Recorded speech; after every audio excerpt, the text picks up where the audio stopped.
Hello বন্ধুরা, আপনি কি জানেন ট্রেনের একটি বাক্সে কেন শুকনো বালি ঢেলে দেওয়া হয়, অথবা বেশিরভাগ সময় রেল লাইনে পাথর কেন বসানো থাকে? যদি না জেনে থাকেন তাহলে ভিডিওটি সম্পূর্ণ দেখুন, আর চ্যানেলে নতুন হয়ে থাকলে সাবস্ক্রাইব করে পাশের বেল নোটিফিকেশনটি বাজিয়ে দিন, যাতে সবার আগে পেয়ে যান ইনফরমেশনাল ভিডিও। প্রথমেই জেনে নেওয়া যাক ট্রেনের একটি বাক্সে কেন শুকনো বালি ঢেলে দেওয়া হয় ও সেই বালির কাজই বা কী।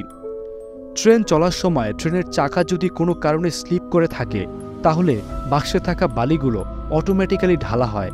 কিন্তু অনেক ট্রেনে অটোমেটিক্যালি না থাকায় ম্যানুয়ালিও এই বালি ঢালা হয়ে থাকে।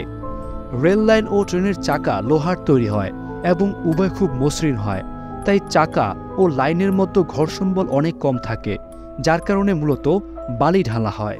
ট্রেন চলার সময় কোনো উঁচু জায়গায় ওঠা বা বৃষ্টির জন্য রেল লাইন ভিজে যায়, তখন সেখানে ঘর্ষণ বলের দরকার হয়, আর এইসব কারণেই বালি ব্যবহৃত হয়।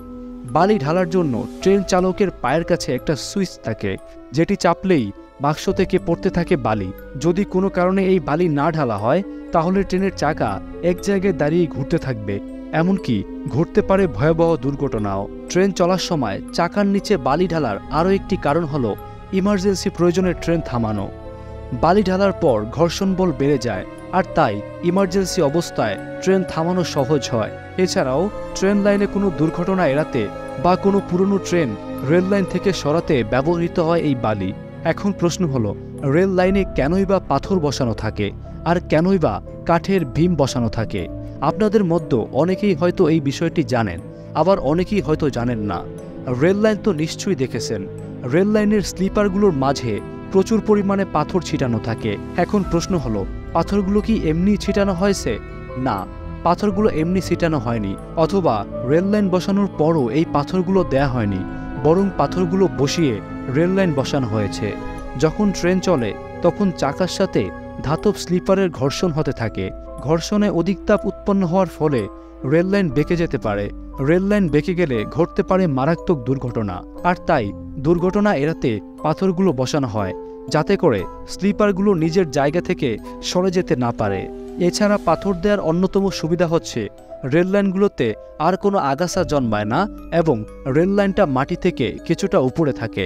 আগাছার উপর দিয়ে ট্রেন চালালে ঘটতে পারে মারাত্মক দুর্ঘটনা, আর এখানে আগাছা নিয়ন্ত্রণ করে এই পাথর। নতুন কোনো রেল লাইন করা হলে প্রথমে পুরো রেল লাইনে পাথর ছিটানো হয়। পাথরগুলো সুন্দর করে বসানো হয়ে গেলে তার উপর বসিয়ে দেওয়া হয় ধাতব স্লিপারগুলো। তবে পাথর ছিটাতে কিছুটা লক্ষ্য রাখতে হয় যাতে সেগুলো মসৃণ না হয়, কারণ মসৃণভাবে পাথরগুলো ছিটালে তা ইন্টারলাফিংয়ের মাধ্যমে নিজের জায়গা থেকে সরে যাবে। মূলত রেল লাইনগুলোকে বর্ষার সময় ডুবে যাওয়ার হাত থেকে বাঁচাতে এবং ঘর্ষণজনিত দুর্ঘটনা এড়াতে গ্রানাইটের টুকরোগুলো ব্যবহার করা হয়। এছাড়াও বসানো হয় কাঠের ভীম। ভীমগুলো নির্দিষ্ট দূরত্বে বসানো হয়, আর কাঠের ভীমগুলোই পাথরগুলোকে আটকে রাখে।